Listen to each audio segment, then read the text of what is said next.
Hey y'all, welcome back to the channel. So today I'm just going to be doing the grocery haul, and everything came from ShopRite.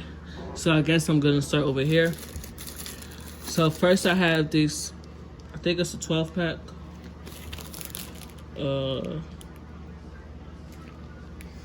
Yeah, it's a 12 pack. It says 12 right there.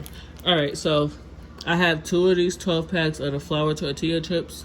Tonight, me and my little sister's going to be making some tacos. I have 2 of these 12-pack boxes of the half and half iced tea and lemonade.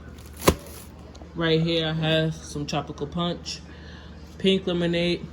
I have 2 of these 2% lactose milk. And then back here, I have 2 strawberry lemonades.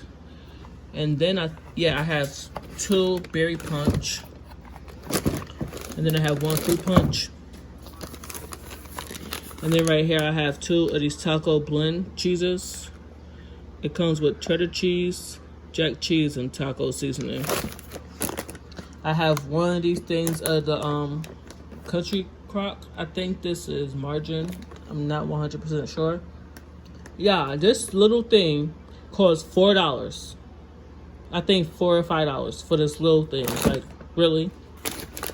And then I have this little thing of sour cream. I don't eat sour cream, but my little brother and my little sister do, so I really got this for them. But once they leave, that's probably going in the trash. And then I have 5 of these packs of broccoli. And then I have 5 more packs of these mixed vegetables. And then I have 3 packs of the sweet corn. Back here, I have 2 packs of these buttermilk Eggos. And then I have this cranberry pomegranate juice. I thought I bought 2, but I guess I only bought 1. So, and then I have 2 of these 4 packs of the diced pears. And then I have 2 of the 4 packs of pineapples. I have 4 packs of this ground turkey. I have 1 pack of these tater tots. I have 2 of these maple flavored sausage patties. I have 2 of these 18 packs of eggs. Me and my daughter go through a lot of eggs, so I have to just constantly keep buying eggs. I have this 10-pack box of these white cheddar popcorn chips. These, besides Funyuns, are my favorite chips in Chex Mix. And speaking of Chex Mix, I have 3 packs right here.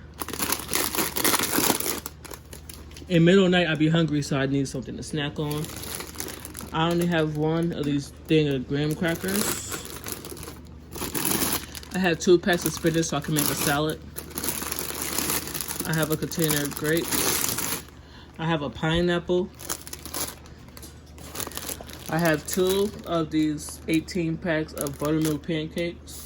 I have 2 cucumbers, 3 tomatoes, and then I have this big pack of ginger ale. You can only see 2 right here, but I have 3 of the pack of waters.